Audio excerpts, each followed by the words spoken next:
Hello. Welcome to Why Not Both, the podcast all about how our multiple passions and interests shape our identity and our lives.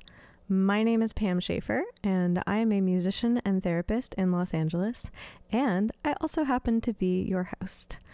This podcast is produced by Laura Studeris, and for this season, we've partnered up with Under the Radar magazine. If you like what you hear, you can hang out with us on social media. We are on Twitter and Instagram at WNB the podcast.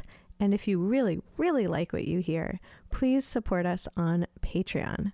We are under Why Not Both podcast. When you join our Patreon, you get a whole bunch of really cool behind the scenes stuff and you get to chat with us. And that's pretty awesome. Thank you so much for your support, and I hope you enjoy our interviews. For this week's episode, we welcomed Tamara of The Weather Station. I hope you enjoy our interview. So welcome to Why Not Both, where we are only moderately chaotic at all times. So it was really cool to see that, one, you wrote a really, really lovely album, but two, that you did a lot of climate advocacy, it looks like, around that album, is what was mentioned in all the fun and exciting emails I got about you. Cool. Yes.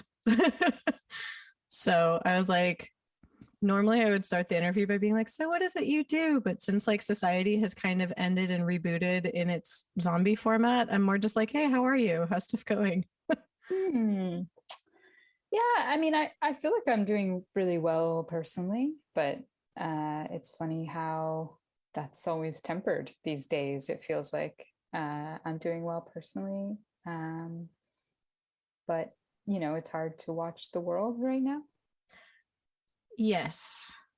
Yes. That cognitive dissonance is very strange. I feel similarly in that like things on a micro level are going well. And then I look at the macro and I'm like, oh. Yeah, it's hard to deal, you know, things have been very chaotic, especially since COVID.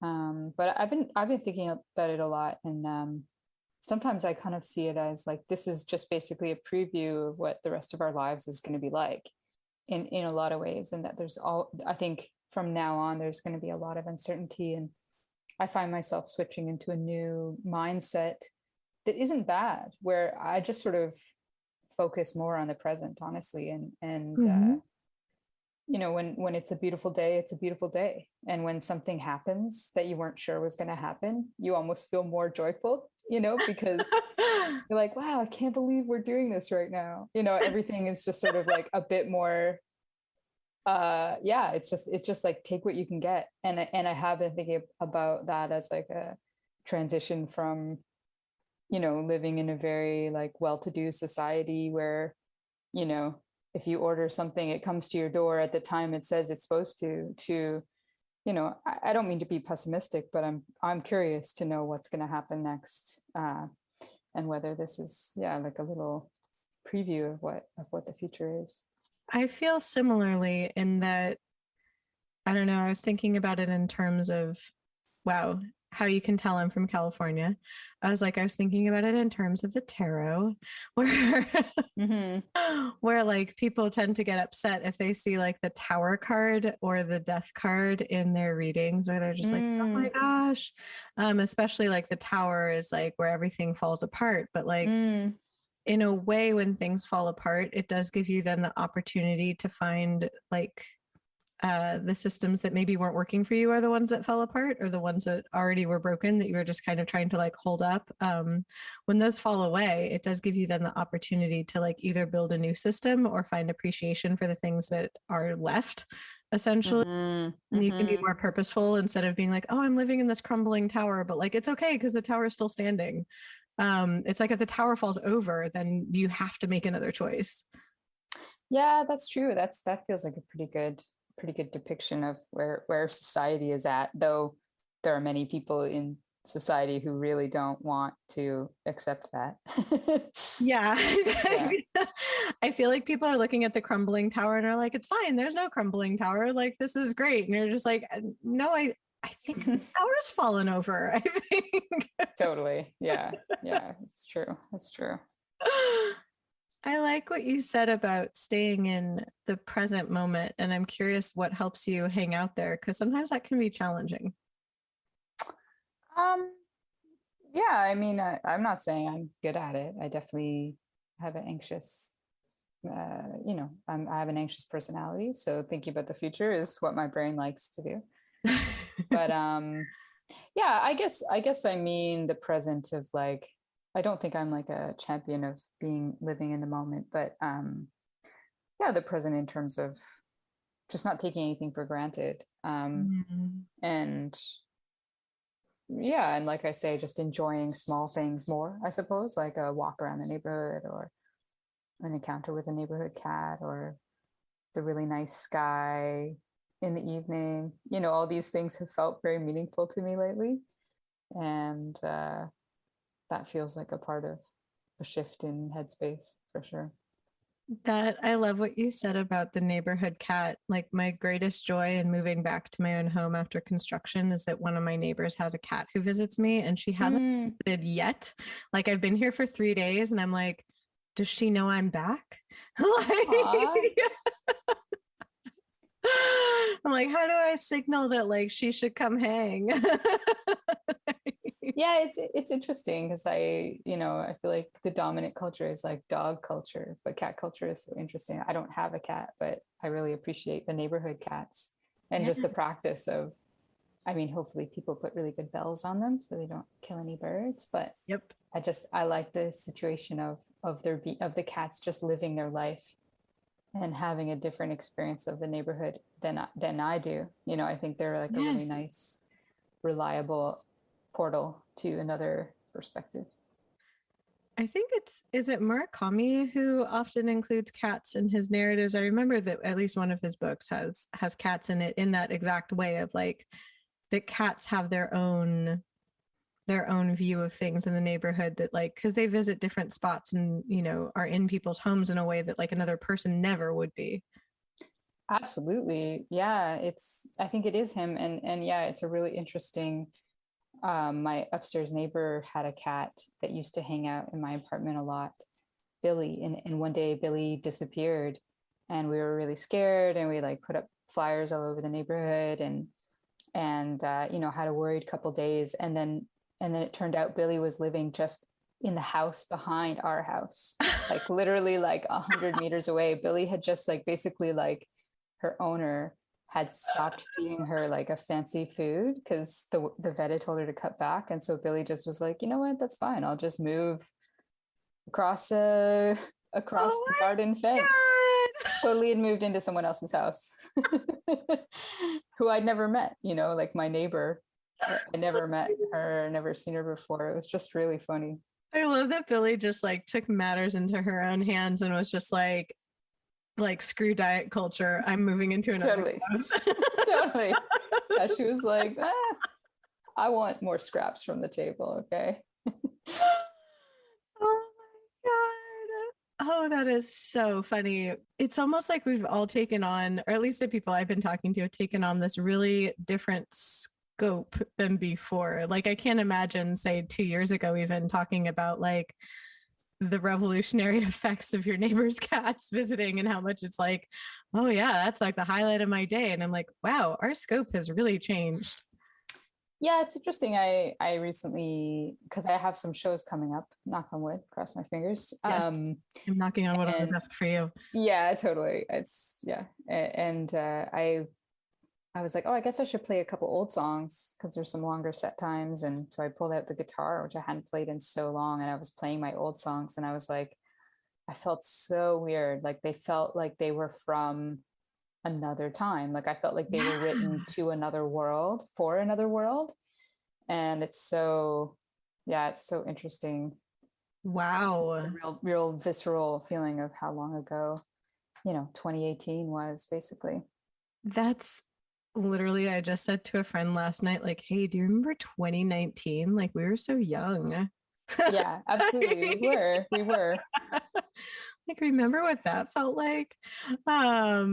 That's fascinating, though, that it's like, I guess, are there emotions in the songs that you feel like you are connecting to, since they are in a way, I mean, they are from like a different era with everything that's happened to us. In the old songs or Yeah, in like my more recent songs? I guess in the old songs, did you find like emotional threads that you did connect with, even though they are like from the before? I mean, not really. Like it's that thing of like they're old songs, so I don't like them anymore. To be honest, to be perfectly honest. Oh, not this old thing. Yep. Yep. Yeah. It's so funny talking to other writers because do you have this phenomenon that like when I write a new song, it doesn't even matter if like it ends up being one that I like fully produce out or like give to anyone or anything, but it's like when I'm writing it, if I don't feel like it's like the best thing ever and I'm so hype, like I wouldn't continue writing it. Like the new song is always the one you're the most excited about, like until like the next new song. Yeah, that definitely happens to me. But my weird thing is I never really finish songs. So I Mm. don't usually like if I didn't go back to the old songs, I would just never finish a song. So I've learned ways to keep myself back in the loop of the old songs that Ah, I'm trying to finish. Though I think too, I'm also better at determining like, oh, this is a song that like I can let go of, or like this is a song I definitely need to hold on to got it. and Got it. finish. Yeah. There are some songs that I write that I'm like, this is for other people, and this is definitely not. I have to write it anyway, but it's not for other people. Oh yeah, totally. Yeah. Sometimes you're like, I think I just need to. I've realized that from writing songs, sometimes like the song needs to come out before the next song can come out. And Yeah. so it's like if you don't finish it or you don't let it out, you're just trapped. You know, it's like a blockage. Yes, Even if it's like the song that you don't want anyone to hear or you don't want exactly. anyone to know about, you still have to write it. Yep. Yep. You have to get it out of the way. Otherwise, it just like precludes you from the next song. And you're like, all Mm-hmm. right, all right. I don't even like this song anymore, but I'm going to finish it. It's just for Absolutely. me. I guess, where are you playing, and have you played at all live during this, like outside, or did you do any live streaming, or is this going to be like really your first foray back into that world? We played a live stream. We did a bunch of like sessions, like video sessions. And then we played one show in Quebec, one festival. And that has been our only show. So this will be pretty big. We're Wow. going to the States for, well, actually, we were going to go play Bonnaroo Festival, which was Mhm. canceled. And now we're playing Detroit, Chicago, Pitchfork Music Festival, and a Mhm. festival in Chicago, Milwaukee. Okay.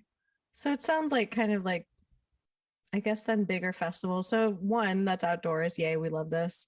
Um, Mm-hmm. but wow, what a way to hop back in.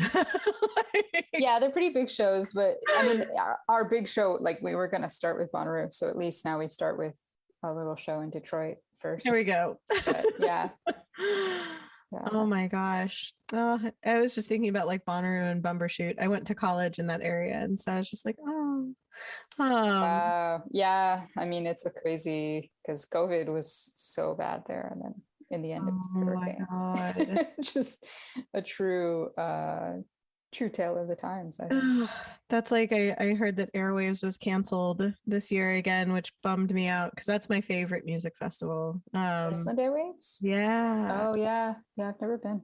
Oh my God, it's so much fun. It's just like everyone's so excited to be there, and also like Reykjavik is such like a great city to walk around that I think it's the combination of the two. It's just like everyone's really hype to just be Mm, there in general, and so it's like it's this wonderful festival atmosphere that also, since you can't like be partying outside that much, it dodges the whole lots of people on drugs outside portion of festivals. that's uh, nice. which that's my favorite as like a very short person. Like being in a crowd of people who are intoxicated is like a nightmare for me because I'm just like, hi, I'm a hobbit, like, are you guys okay? Also, I can't see anything. It'll be interesting to see what it's like being back at the festival circuit, because what I've been hearing from people is that the audiences feel different because like everyone's been pent up for so long that the audience energy is really, really like intense in a good way. Oh, that's cool. That's good to Yeah. know. I hope so. I hope so. Yeah. Cause like people are like just excited that you're there. I mean, it sounds kind of actually like how people are at Airwaves, where they're just like excited to be there. That same thing where it's like, oh my God, we get to go outside and like see music. This is the best. Totally. Yeah, I hope so. I mean, we were pretty stoked when we went and played that one festival in Quebec. We were very grinning and very happy people. So yeah, but it feels a little different now with all the tighter COVID feelings and that kind of thing is just a little less relaxed. So we'll see what happens. Yeah. I hope that it goes really well because I can also imagine that having recorded beautiful music, you're just like, I want to share this with people. Like, and it's such a different experience. Yeah, absolutely. And this record in particular was I made it for live. Like that was a huge part of what I was thinking about. Like I remember being in the recording studio and being like, this is for the show, like thinking about it. And I'd Oh, never done that before. All my records have been like these strange, like internal sort of affairs. And this was my first like very outward looking record. But it's okay because I still feel so lucky for everything that's happened with the record. Like I feel like I had a very unusual experience in terms of people really latching onto it. So, you know, compared to what could have happened, I feel really grateful. oh, yeah. What was your journey with being able to release it during this time? I was like the dramatic irony of being like, I finally made an album that was geared towards the live experience. Yeah, I know. Yeah, but I mean, like I think we just had beautiful luck of the world really understanding it, and the release for me became focused much more on, for example, making music videos. Like I was able to put so much Mm, energy into that, and that became like a really communicative tool um, that I felt really happy to have put out there. And then mhm. yeah, just sort of writing and like I've been writing a newsletter, and that's been very a big job every month. Yeah. And yeah, kind of these more one-on-one ways of connecting. I mean, I've been keeping in mind personally, and I hope other people can as well, of just like one thing I liked about the pandemic was it gave recorded music like a real shot to be important, and Yes. recorded music has always been important to me. So yeah, I kind of appreciated the lack of hoopla, and the focus on just songs, recorded songs. Mm-hmm. Mm-hmm. And I think that that's still, at least I hope that it's still like ongoing now, where it's like, especially since like people are playing the occasional festival dates, but like I don't really see anybody going on like really like full tours currently, where it's like people have now seen that you can record music and connect with people in different ways, where obviously there's no substitute for the live experience. That's its own realm. But like you were saying that you were writing like your newsletters and things like that. I guess like what kind of things were you writing about and how did you connect with people through that? Like what was that experience like? I mean, yeah, like I guess I just saw it as like, well, I can make it anything I want, and people can unsubscribe if they want. I mean, it was to, put out, as a way to reach people aside from social media. So, Yeah. usually the first thing is like, here's the new video. But yeah, I've written about books I like, I've written about albums I like, I've written about climate change a bunch, I've written about like the sort of biggest thing about it is I have like a question in the newsletter where you can ask a question and I'll answer it. Oh. So a couple people asked really thoughtful questions that I answered like in like insanely long detail. So I had a lot of time on my hands and I wrote these like really long responses. Just to like life questions. So that was sort of become a big thing. And yeah, I mean, I definitely hope, like I really love touring and that's like something I personally really enjoy and care about. But I definitely hope that in the future, it can be an optional thing, Yeah. because it doesn't work for a lot of musicians. And I've seen so many musicians who are so amazing and their music is so amazing and they just haven't been able to make a go of it because they can't tour, Right. whether because of health or mental health or just money, like it's pretty expensive to go on tour. And you have to have a flexible job if you have a job, and like it's Right. not easy, and it's just not like I really hope for a more moderate music future where yeah, you can be a recording artist or you can be a recording and touring artist, and doesn't have to be both. Yeah, because it definitely, I really like what you said, that it's like touring really does work for some people, but for other people, it, it kind of actually dissuades them, I've learned. And that does a disservice to then them actually sharing their music, which is amazing. And you're like, well, why would you have someone do something that like actually works against them? Yeah, well, and I think it's like so many things. Like people don't really understand the way the music industry is. It's like you can put records on Bandcamp, and you're free to release music without touring. It's just like the focus of the industry has been so, like no labels aren't going to sign you if you're not going to tour, basically. Right. Like you're not going to get a manager if you're not going to tour. And so like there's been just like a really strong pressure. So it's like, yeah, people just sort of like find out the hard way. Like they're like, why isn't anyone getting into my record? And it's like, well, you didn't tour it exhaustively. Right. And yeah, so that's what I mean, where it's like, it is nobody tells you it's, it's just been not optional in the way that the music is perceived and, put out there into the world. Right. Mm-hmm. It's hard to get music out there, and touring is one of the best ways of just getting around. But like in terms of like a manager, for example, like managers make a lot of money from touring, so they have a pretty strong incentive. And it's always like worth pointing out, like managers and booking agents, like they get paid whether or not the artist makes money. So they'll get paid from a tour even if the artist lost money. So it's another aspect that's quite complicated. Anyways, we don't need to talk about this forever. The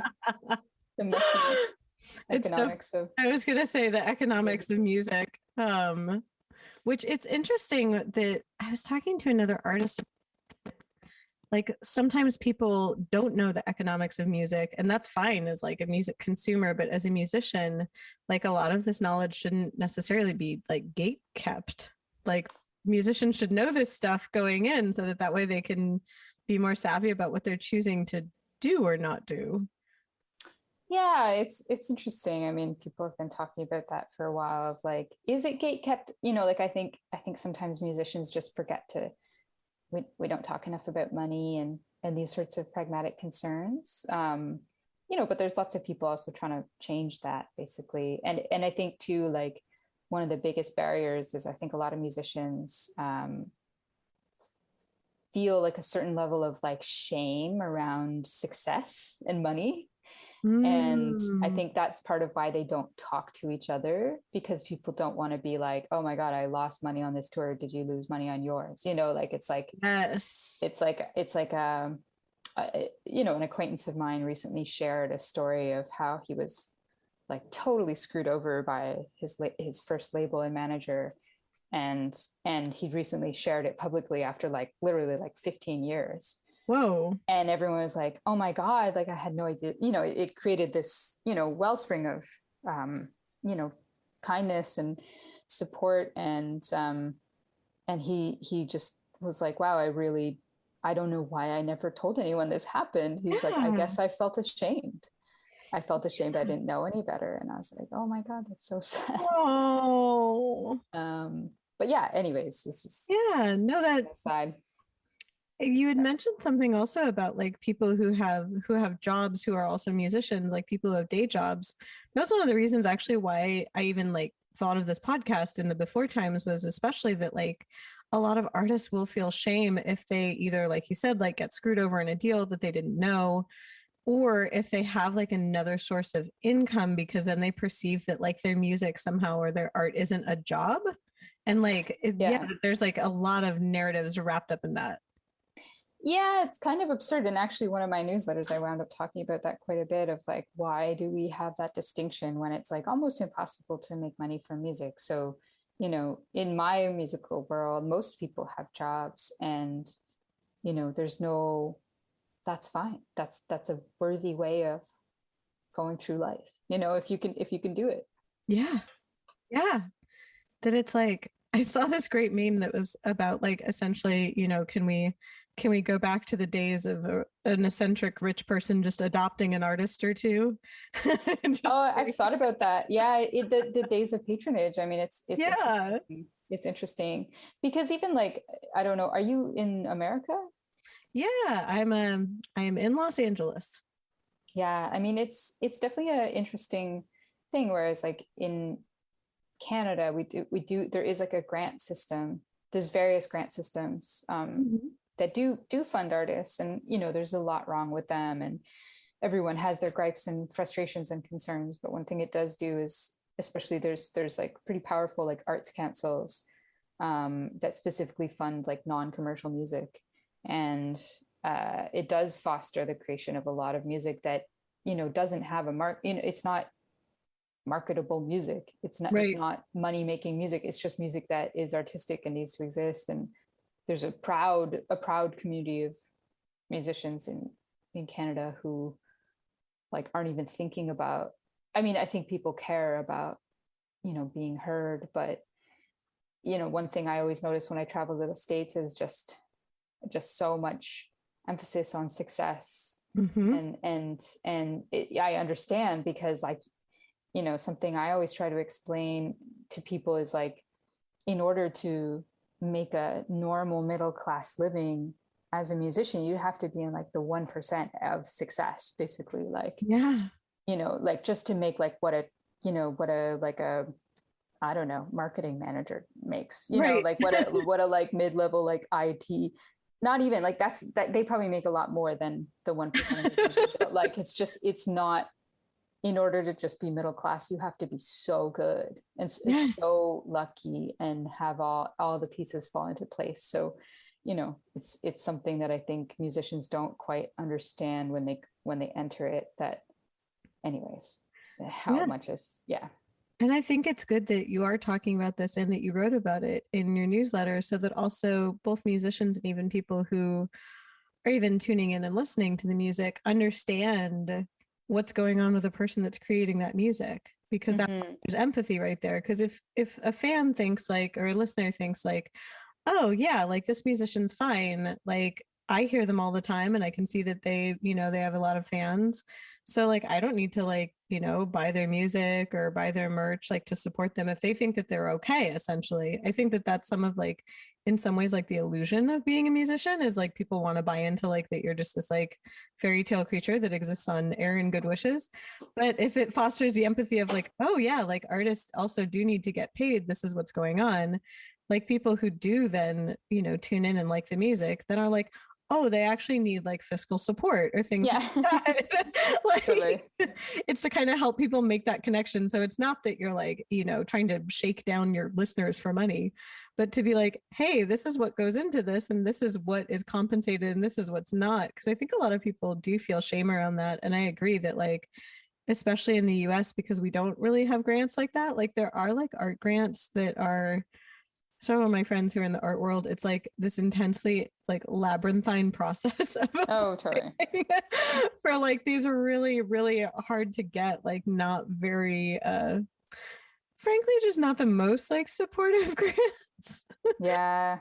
um, and so it doesn't leave you with a lot of options. And so I think that that's why people strive for what they perceive as success here. And why it's so shameful to talk about if you have a day job. Whereas, like, I mean, so many musicians either have like a day job doing things outside of music or doing things that like aren't just writing music within music, whether that's like being a session musician or like engineering or like really anything. I was curious, like when you were writing the newsletters, you said that people could answer questions, but I'm curious if people like wrote lengthy responses to you. Like, did people write back to you about the topics you were writing about? Sometimes a few people have, yeah, like they've used the question button to respond to something I'd said before. Though I mean, a lot of people just reach out on. Sometimes people reach out on social media or whatever, and they say like, "I saw what you wrote about this in the newsletter." I mean, yeah, like I did want to have some sort of like gentle reciprocity. Uh, Yeah.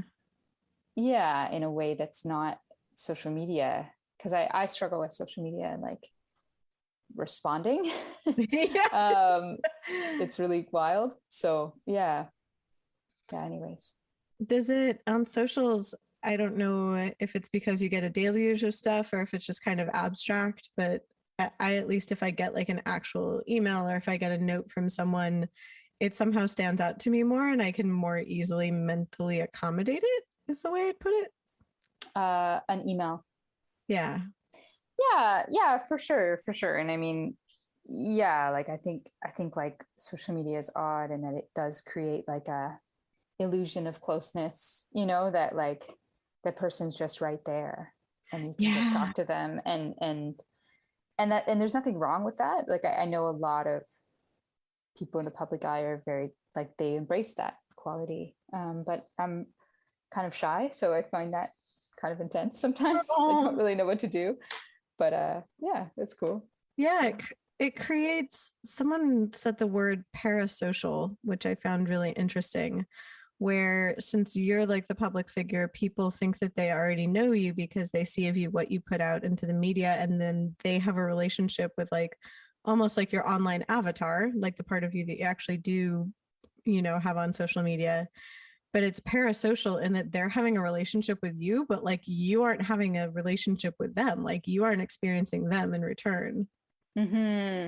Yeah, it's not reciprocal, Yeah. which is okay, But yeah, I think that's something I like about the newsletter because it's a bit more honest of like I'm writing a thing and sending it out. It's not like it doesn't have the illusion of closeness. It's an email. Right. I was going to say that's a lot more straightforward. And also, it sounds like then it actually does facilitate communication in a way that's manageable and productive instead of, oh, I don't know you and you feel like you know me because of the nature of this media. Mm-hmm. Mm-hmm. That's fascinating. What, I guess, like, what conversations have you been having around climate change? Because, well, even the news this week, I was just thinking about it. I'm like, so what just happened this week? And I'm like, everything's flooded and also everything is simultaneously on fire. I was like, so this is a very relevant topic. Yeah, I mean, it's interesting because I still don't feel like I've had many in real life conversations about it, but online, it's really interesting to see the conversation unfold. And um, I've become like I really like climate Twitter basically. Like Mhm. I care a lot about. I feel like I have that relationship with some climate people, that parasocial relationship. Only I'm the watcher. I'm like, oh, like someone's like evacuating, from the hurricane or wherever, and I'm like, I hope they're okay. You're like, Um, all right. yeah, I mean, I think it's difficult. I mean, I'm grateful that this is a wake up call. This summer has been really intense in terms of the weather, and I think people are really. It's a real wake up call. So, there's some hope as always of something happening. I definitely believe that Biden, seems to care, and the administration is far more legit on climate than even Obama's like far more. They have much more ambitious plans, but Mm-hmm. it's frightening that it just might get, you know, pushed aside. Right. And I still, I mean, I have a lot of feelings about it. Definitely, like the last couple of weeks, this summer in particular, has been very climate feelings for me. I think Yeah. I was hadn't been feeling that stuff for a while. Yeah, but it's really coming home right now, even though it hasn't affected me personally, where I am in Canada. Yeah, I mean, I don't know. I think a lot of things. I guess I should narrow it down.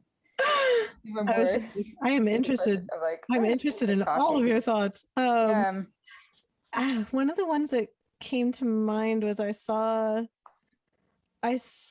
yet again a post. It's so funny. I go on my social media feeds. I try and limit myself to like 15 minutes a day so that it doesn't drive me crazy. Mm, And so like that 15 minutes is kind of like an information frenzy. But there was a post about like how we even frame talking about climate stuff, because if we frame it as just this like, apocalyptic event, then people feel paralyzed and therefore they don't do anything. Like they're just kind of like, okay, well, we feel bad and we acknowledge it's happening, but we also feel powerless. And also, if we frame it as this is something happening to the world as opposed to this is happening to us, like that feels then, you can't necessarily have empathy for like the entire world, but you certainly could be like, hey, like the home that you live in is being trashed. Like, don't you want to clean up your home? Because then it like kind of actually gives people personal investment. And so I was curious, like when you're talking about it, what are things that you've talked about that people can actually do that, you know, not just like, oh, we should recycle, but it's like, how can people advocate for change? Because obviously, like, change has to come from like the people who are actually perpetuating the biggest things, which are generally worldwide corporations, not just like an individual being like, I took a 5-minute shower versus a 7 shower. Yeah, I mean, one thing I just want to jump in on is like your point about framing. I mean, it's like it's interesting because there's so much conversation, and the climate, it drives the climate movement crazy. I mean, so many people, there's people kind of full on just doing media criticism and talking about how horribly climate is framed in the media and how many mistakes are made, which is something that's really frustrating. But I mean, one thing I'll say is like this argument of like, oh, you can't be too negative because then people turn off, and you can't be too hopeful because then it's untrue. Like Right. none of this would be a conversation if climate change was just half of the articles in the newspaper, which is what it should be, right? Like Agreed. if we covered it the way that we've covered COVID, it would be exhaustive. We've seen every take on COVID. You can see every perspective, every framing. Like that's never happened with climate. It's never received anywhere near the attention of even of like the Black Lives Matter movement, for example, or like it's just this silent thing. And there should be, climate should be in, it should be like in the economics section, we should be talking about climate. In the sports section, like it should be in every section of the newspaper. Real estate, like what's the impact on the insurance industry, like all of these things. And if that was the case, then there wouldn't be any question of like, oh, is it too negative? Is it too positive? Like it would be like, oh, everyone has a much broader, like Yeah. people are very ignorant about it, but you can't blame them because it's literally been like hidden and silenced as a reality, right? And yeah, like many people still think climate change is a polar bear on an ice floe, not like food insecurity. Yes. Even in like a wealthy nation like America, or Canada. Anyways, so that's what I think about framing. But in terms of like what people can do, like I think, I guess Dr. Ayanna Elizabeth Johnson, and Catherine Wilkinson, there's this project called All We Can Save, and they've sort of come up with this Venn diagram that's like what you should do for climate. And it's basically like, what are you good at? What brings you joy? What needs doing, basically, and then the things that meet in the center is what you should do. And Oh, I love that. it's a beautiful idea. And I think the point is like, what should you do? Everything and anything, like obviously it drives me crazy how many people I talk to, or, if I talk on social media or wherever it is, like I feel like 90% of the people I'm talking to who are, nodding along and liking the tweet have still never called their representative and said, hey, this is really important to me, like start there.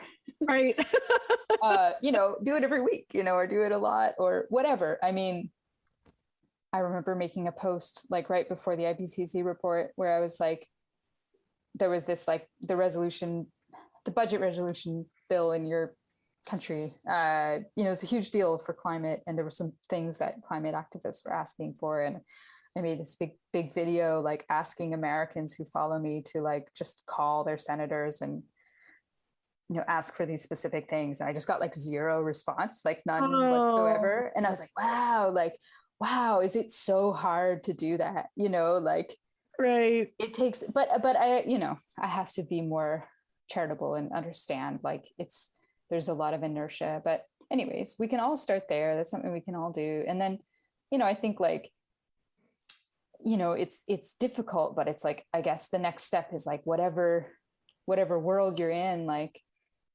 I think, I mean, just talking about it is really important. Mm-hmm. Just talking about it, making it real. Divestment is important. I think, like, divesting money from Mm-hmm. fossil fuels, and Mm-hmm. lots of people are a part of a union or some sort of pension plan, and they can always start complaining that your money is in fossil fuels, as most people's money is. um you know I think, like, there's as many climate solutions as there are people. Like, I think lots of people, if you give them a chance, come up with something awesome they can contribute. And yeah, I mean, for me, like, I don't think I've done anything of great importance, but definitely my personal, I feel the thing I feel strongly about, of like what I'm meant to do, is like what I've seen results from is just talking really emotionally about it, Mm-hmm. and using I a lot, just expressing my feelings. Yes. Because I think that when I express my feelings, it gives people a chance to feel theirs. And I Yes. think with climate, the one of the biggest problems is no one's allowed themselves to feel the feelings, because Yes. it's super scary. It's really overwhelming. And your brain wants to shut it down. And also, there's not a lot of societal support, like, if you go to your therapist and you're like, I just had a really weird day because I just got really scared about the future, and I don't know what's going to happen, in my lifetime. And they'd be like, Mm-hmm. okay, like, you have anxiety, we can subscribe, but it's a real concern, and there's just not a lot of support for those feelings. So that's Yeah. kind of the area I'm most interested in. I'm so I glad think, you said yeah. that because like it's so funny. I was like, spoiler alert. When I'm not doing music and podcasts, I actually work as a therapist. And Oh, no way. yeah, and it's come up in sessions and it's very interesting because both like COVID anxiety and climate anxiety, like needless to say, not covered in grad school.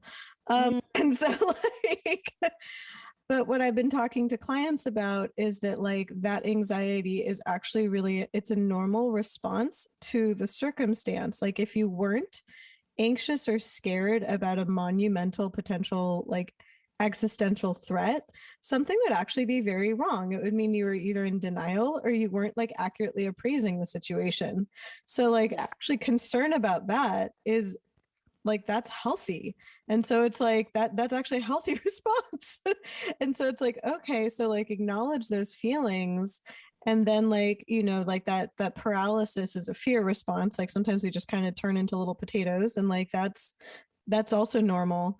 But once you're kind of a little bit out of the potato phase, it's like, well, how do you use that concern productively? Like I love what you said, that it's like for every person, that there could be like a climate solution, and how you were talking about the different spheres in which we could even talk about, about climate change, which is literally every sphere. So it's like in all of the things you talked about, like real estate, sports, culture, all of those, it's like people should be talking about it because it's like, yeah, we are all going to feel this existential dread because it's there. The other option is to deny it because it's painful, but like that's not going to actually solve it. So it's like acknowledge the feelings and then be like, cool, like what action can I take? How do I build that action into my day? Like you were talking about how you didn't get responses to the post you made. I was like, oh, that sucks. But also I was like, yeah, like when a lot of, when I became more aware of this, I did have to basically in my schedule put in like time for activist work because it does take time. Yeah, it And so does take time. Yeah, yeah, yeah, and so it's for like I sure. had to actually write it down like in my calendar so I'd remember like to do it because I had to set aside time to do it. Hmm. As my brain goes, of course I want to do that, and then it just like doesn't do the thing.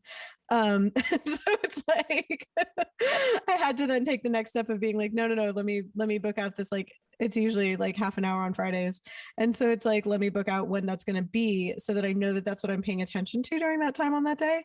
That's super um smart, actually. That's really great. That's a great idea. Thank you. Yeah, I Mhm. know I know that my brain gets excited about a million things that I want to do and then forgets like, 999,000 of them. So I'm like, if I actually write it down and put it in, there's a way better chance I'm going to get it done. Absolutely. Uh, Yeah, and I think it's interesting what you say, and I'm glad that you have that perspective on the emotions, because I just really think a lot of, and maybe I'm just paranoid and I just see climate everywhere, but I really think some of the like emotional instability of our society, it is related to climate anxiety that's unacknowledged. Like, I really think a lot of people out there are really afraid. They've absorbed it from somewhere. Yes. But they don't know that they feel it necessarily. There's just like a sense of doom. I mean, when COVID hit, I was kind of shocked at how many people in my generation were just sort of like, okay, like it Yeah. because I think we've been preparing for some like cataclysm our whole lives in this crazy way. And I think that older generations don't understand that. And I think Right. like, I definitely I take the idea that climate denial, I try to feel like climate denial is coming from the same place as climate fear, and climate activism is just it's just like a maladaptive response, basically, where you're so afraid. Yes. And part of how I realized that was when I first started talking about climate change on social media. It was still a time of climate denial, and people would become so vehement, like they would follow me from post to post, and I was like, what would cause you to like seek this out with such intensity, and anger? Like, what bothers you about this? Like, if you don't believe it's happening, like, yep, you're entitled to your opinion. You don't have to like spend hours of your life trying to stamp out this idea. Yep. And that's where I sort of started to think, like, what if they feel just as passionate as I do? It's just channeled in a really destructive way. Yep. People are so afraid of like change or new things, or, I mean, obviously this is a scary, bad thing, but it's just a change in how we have to operate to accommodate the scary, bad thing to actually help it be better. Yeah, absolutely. Yeah. It's interesting. And yeah, it's a reason too why I just believe that. I mean, I think it's becoming my weird worldview, or like something I'm just interested in is like talking about the heaviest stuff is so important. And I feel so much better when I personally do it. And, yes. I think it's, what if everyone who was anti-vax just could say like, oh, it's scary. I'm afraid of it. And I could say, you know what? I felt a little afraid too. It was freaky. It was a freaky experience. Yeah. And we could just move on, I totally agree. Like, for lack of a better way of saying it, one of the things that I've been kind of delighted by is like kind of the death of small talk. Like, I've never been a great small talker. And so like the fact that like people actually are having bigger conversations and are encouraged to do so. And hopefully, I love what you said, that it's like, maybe we could both acknowledge, yeah, this is freaky and weird. Like, yeah, totally. And it's okay to have that conversation. Like, I love that. Like, I love that now when I actually like do see someone in real life, if you say, how are you? You genuinely mean it. It's not just like an excuse for someone to say, oh my God, I'm fine. How are you? Totally. Totally. Because much like there's that, that shame around being multifaceted or not making your money off of art, people do sometimes feel shame if they're afraid, or also shame if they learn new information that makes them confront something that they thought before, and that they might have to like change their opinion or revise what they thought. Like, there's a lot of shame that comes up when people are like, wait, was I wrong about something? Or like, did I miss something? And so they'd rather like double down on being wrong than being like, oh no, it's actually just different than I thought. Yeah, absolutely. Yeah. I hope that people tune in to your stuff and read what you are writing, because I know I'm like, you've been very generous with your time, and I know you've got a next thing coming up in 2 minutes. I gotta go. Yeah. Oh. But yeah, it was nice to talk to you, and thanks for all the thoughtful questions. Oh, it was good to talk to you too, and thank you for the thoughtful responses. Thank you again for listening to this episode of Why Not Both? If you liked what you heard, please make sure to like us and subscribe to us on your preferred podcast platform. You can also come hang out with us on social media. We are at WNB the podcast, both on Instagram and on Twitter. This season, we are brought to you by Under the Radar magazine. Under the Radar is a nationally distributed print, music, and entertainment magazine and website. You can find them at www.undertheradarmag.com, and feel free to support them on Patreon. extra special thanks to our producer, Laura Studeris, who is literally a rock star. Thanks again, and I look forward to seeing you next episode.